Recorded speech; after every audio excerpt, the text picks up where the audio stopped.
How do they, guys? Welcome back to Edgar TV. We're out on the road again, but that doesn't mean the content stops for you. The content goes all year round here on Edgar TV, so if you like your darts content, hit the subscribe button down below to stay in touch with all things darts related here on this channel. Today what I'm going to do is I'm going to talk to you about a player's brief in darts. Now, I've talked about this briefly in other videos, saying how the PDC do everything so well, and like some of the events that you go to really don't give you the information you need. A lot of people asking me, how do the PDC relay that information to you? Well, they do it in the form of a brief, an email that they send to you a couple of days or a week before the event, giving you all the information you need for that event. Now, key to remember, the information is different in the event regarding what it is. So if it's a qualifier, if it's a Players Championship, a European Tour, or a major TV event, they are very different in regards to the information that they possess.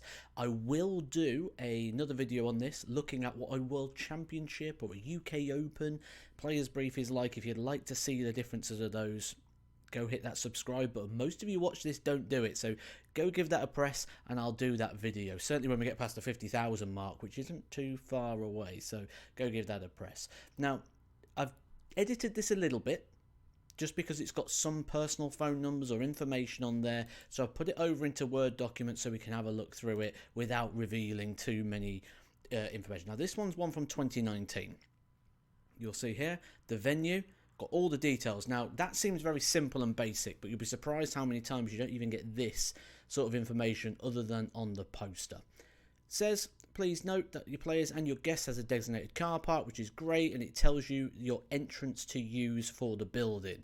Now, this is very important. The amount of times you'll go to a venue and you'll just literally see the venue, and it's like, how do I get in? Where are the darts? And you end up asking a lot of the time. Well, this brief helps you out a little bit. It gives you that information, makes you feel a bit more at home and a bit more at ease if it's your first time going to the venue, but also lets you know that you can't really make any mistakes untoward.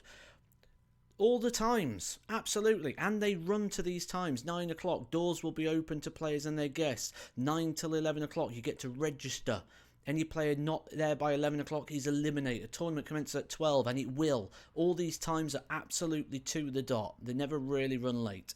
Now, this has changed to 1 o'clock, and these times have moved forward an hour, but it's just to give you the general idea. Again, no exceptions. I've seen many people get eliminated from that. Players' guests. Now, players will get a bona fide amount of guests to be allowed into the venue. Children under 11 years old, not allowed to go, so you've got to be 11 years old or above. Proof of age will be required if you do not look of that age, and you do have to register your guests before you go. This is because the Pro Tours are behind closed doors. They are behind closed doors events, which means it's just you and family member, friend, sponsor, manager, anyone along those sort of lines. You can't go and sell your guest passes, for example. Now, you need to register these with the tournament director before the event, and they will go on the list against your name. You don't just turn up with your person and go, I brought my missus this week. If you do that, the likelihood is they're not going to be allowed into the venue. You need to email in advance. It needs to be approved who you are bringing into the Pro Tours. Now, next thing you'll see here is all the prize money. This has obviously changed since then. This was 2019. And it lets you know about the payments. So payments will be paid directly into your bank within 14 days of the event. Now, I have done a video on payments before. If you want to check that out, I'll put it on the end screen, which will give you a bit of information and the breakdown, the deductions and everything that will come from your prize money. So take a look at that one. I'll pop it on the end screen. Playing format and how it adapts and changes throughout the event. Lets you know of your streaming commitments, where if you are required to go on a stream board, you can't say no. It is a rule in the DRA rulebook that tells you you have to play on the streaming board if you are selected for that, and who's going to turn it down, to be honest? You know, everyone wants to be on those streaming boards and games, but some of the events like the European Tour qualifiers, Q Schools, things like that, they don't have streaming, so that's why it's here in this one, so you know that there's streaming on the board.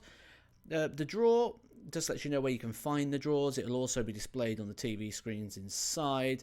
Marking, this was something that is quite a recent thing. When I first started in the PDC 2011, marking was done by the players as a loser mark system. Now they have a markers system. It says voluntary markers, but I believe it's gone beyond that now, and they are full paid markers.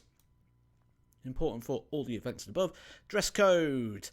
Very importantly, follow the dress code, which means a collared top, whether that's a polo or a shirt, trousers, and now trainers are allowed as well. But all the rules and everything on that are available on the DRA website if you want to go check those out and you want to see what the dress code's like. It is very different. I will remind you, it's different from a Pro Tour to a TV event or a TV stage. I will show you the difference of those if you are subscribed to the channel. Mobile phones. You're allowed to take mobile phones into the venue. But they've got to be on silent. There was a time when you wasn't allowed to take mobile phones in, or internet browsing devices as they was then called, but now you're allowed to take them in as long as they're on silent. Now, same for the guests, they have to be on silent, but if a guest steps out of line, if a guest doesn't turn their phone off and it goes off during a game and it causes a distraction, it's you as the player that is liable. So same as with guest behaviour. If a guest sort of kicks off and causes an issue, it's you as the player that will be fined for your guest's behaviour. You could also potentially lose the right to have guests go to the darts. So you could lose the right to guest passes altogether should it be sort of a persistent issue with your guests. Beverages. Alcoholic beverages are not allowed to be taken into the venue, and bag checks will be taken. Also, smoking and cigarettes type thing, so not allowed to be taken into the venue. Should any player have any queries whatsoever, you've got the tournament manager or the tournament director contact details there. And that's important, to have that point of contact, to know who you need to get in touch with. You go to a lot of events. I travel around Europe at the moment, and there's some events I go to. I don't know where the building is. I don't know what entrance I should be using. I don't know who to contact. I need to look at the advertisement poster to find out what time I need to be there. The information doesn't necessarily get given. Here you see a player's brief that is absolutely nailed down and gets everything sorted.